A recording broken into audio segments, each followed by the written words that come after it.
What up, though? And welcome back to I'm Growing Man. It's your man, John D. in the building. Wanted to get on here and just kind of share some of the ways that have been helping me along this journey that I feel like if you as a man feel like, you looking for something new, you looking for something that you can really watch it mature, that you were not given the actual opportunity to help nurture, yourself.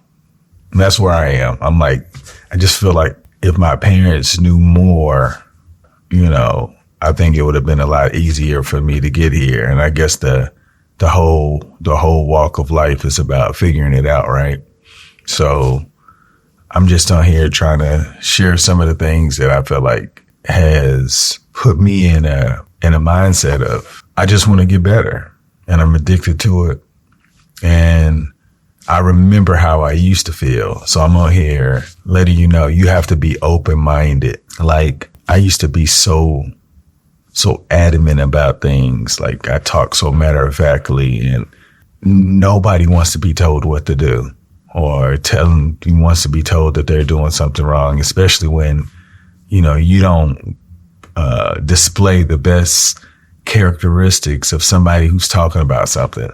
And I used to be that person, but I didn't think that was the case. And now I look back, I'm like, I wasn't open-minded.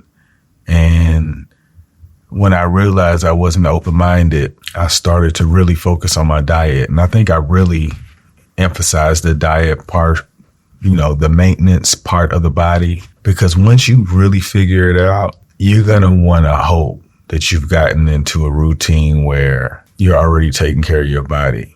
They say that, when you get old and you get wiser, it's definitely true. But just imagine if you can have all that information and you can preserve the body just a little bit longer. I know everybody's off that, you only got one life to live, but nobody wants to live a miserable life because we didn't get the best set of instructions in the beginning.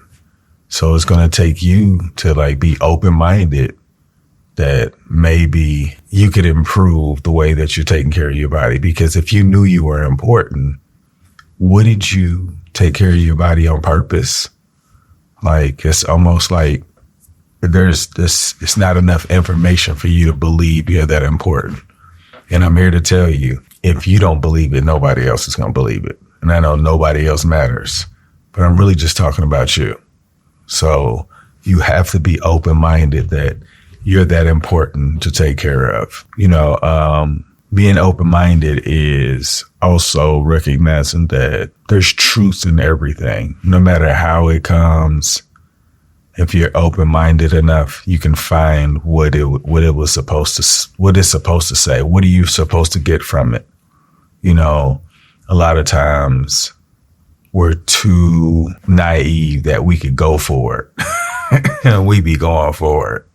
We set our own traps, something that you have to be open-minded to everything. Because if you're not, you're going to miss the message. And as you get older, you're going to be like, I wish I would have knew that. But you have to be open to new information. Like I said, you should talk to people that thinks differently from you, because you never know what they're doing. And I'm realizing how important this is in teaching math now. Hearing the students talk out loud, they get multiple perspectives of how they're viewing something in their head. And if you don't know how to describe what's in your head, who knows what you're talking about? And that brings me to the next part of this. I feel like communication is by far the most important tool in mankind. If you know how to communicate effectively, you can create boundaries. And I'm really big on that. I feel like there should be a set of boundaries that people should be able to say, hey, don't cross this, and nobody won't go across it. But I think it's in mankind or human nature to cross boundaries. And I think depending on where you grew up, some things could be taken in the wrong way. And I think if we were effective communicators, we could literally decrease the enormous amount of misunderstandings between people. Conflicts come from misunderstandings or things that happened so long ago that they don't even matter today. And we're remaining loyal to the wrong things. I think we should be loyal to growing. It's not about who's right. It's about what can we do? How can we fix it today? Like, what are we doing to fix it today? And I don't know what people are looking for, but in order for us to get better, we have to do it within ourselves. And if we don't, we're just hoping that a miracle's going to happen and make it easier for everybody else. Like I tell everybody, look, you either the main feature in your story or you are bot in somebody else's. So remember, be open-minded, take care of your body, work on your communication, and your life changes. But you have to work on it every day, because none of us are really good at this thing. Because if any of us was good, this would not be a topic that I could really talk about, and everybody would be able to agree that we need to work on better information on how we can operate our body where it's the best information, because the information that people have, depending on where you grow up or what's important to you, I think we're just we just out here experimenting. But with the best information we have today, I think we can at least help people cleanse their bodies sooner. We say it's a poor thing, it's shortages of better foods here and there. No matter where you are in life, there's going to be some type of obstacle, and you definitely want to be open-minded. You want to work on your diet. As far as maintenance, when I say maintenance, I mean working out, literally working out. I don't know what's the necessary exercises, or I don't know what the regimen you need to get the best out of your body, but not doing anything is definitely not good for it. And I definitely want to recommend meditation, stretching, breathing exercises, walking, at least walking in nature. It slows things down. And I can't lie, it's changed my life so much where I feel like I have to share it with you guys. It's one of those things, if you knew it and you tried it and it could potentially change, wouldn't you want to incorporate that in your life?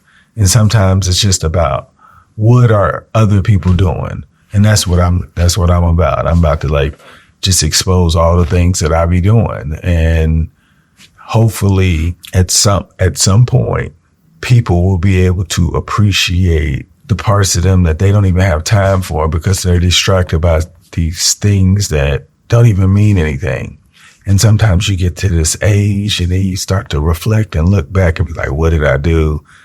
He was distracted by things that don't even matter. And the things that matter have matured and moved on, and your memories are like an arrested development, and a piece of life has gone by. So what I want to do is try to reduce that part and see if we can develop the family and the relationship between the spouses, whoever, so that they learn to protect each other and turn the art of the relationship into something special. I understand why relationships don't work. If you look for the wrong things, it's easy to get distracted by things that don't matter. And hopefully, as I continue to learn how to communicate, I could share, some of my ideas and thoughts on why I feel like most of us can't get to that place in the relationship, because maybe the examples they have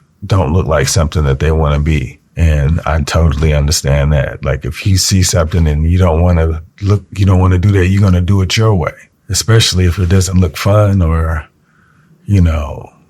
exhilarating. Because I'm telling you, if I knew where I was, if I knew I could get to this place where I am with my wife, my journey would look completely different. In college, this is how seriously I'm taking this walk. Because if they say, if you know better, you do better, I wouldn't agree with that. You got to know why. Because if it don't make sense to you, why would you do it? And then he's like, I could do better than that. And then you realize maybe you should have got some more information.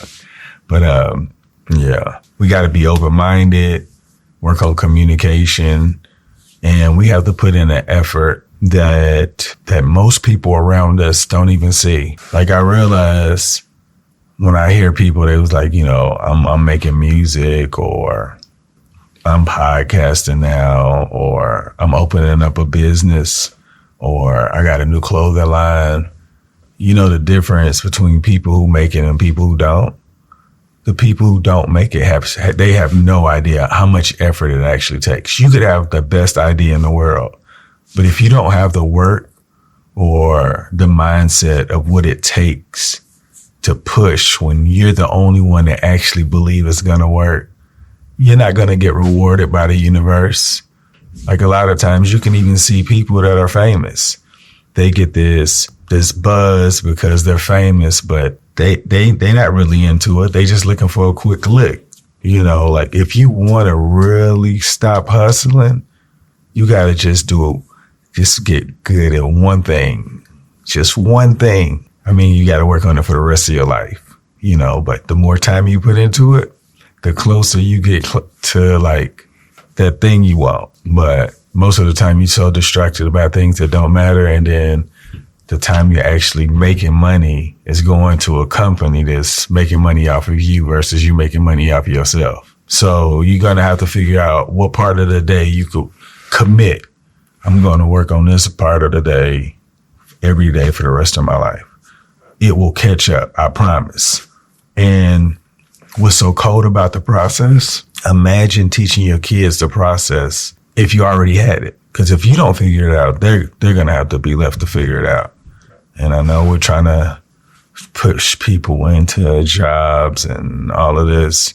None of that matters unless they want to be so cold in it. Like Cal Newport. This is one of the authors that put me in a place where no matter where you are in life, if you want to be recognized for something, you got to put that effort. He's like, you got to be so cold in it that I forgot how it's like, be so good in it until they can't ignore you anymore. Like, people can ignore you because you average, you regular. That's what I figure. You know what I'm saying? Like, if you was really good, you can tell them what you wanted, but you're not that good. And I was like, how do you get that good? You got to work on it for the rest of your life. So I figured at some point, I'm going to be really good at communicating, and it'll be evident. And until then, I'll just work on it. Well, I'm going to work on it for the rest of my life anyway. But I can tell you this, me working on my communication has changed all my relationships around me. And I don't feel like I'm wasting anybody's time anymore. Like I'm learning to like just be silent sometimes. And I feel like sometimes silence is the best form of communication because it gives you time to process and give feedback if necessary. Because you know what? Sometimes feedback's not even necessary, but you have to get there. And that's what I'm saying. Communication will change your life. If nobody ever misunderstands you again, imagine that. It's a different kind of outcome. They won't ever misunderstand you. That means there's no conflict. Not saying you can't grow, but if nobody misunderstands you, that means you're talking effective enough for them to not misunderstand you and vice versa. So it's a wonderful feeling. So I feel like I'm going to be cold at it by 50, easy by 50. But for the rest of my life, everybody can get this. Just imagine if you teach your kids, it's less likely for anything bad to happen because nobody won't misunderstand them. So think about it. Y'all make today better than yesterday. Don't worry about anything you can't control. GATA. Get after that action, or that action will get after you. Be great on purpose. Boom.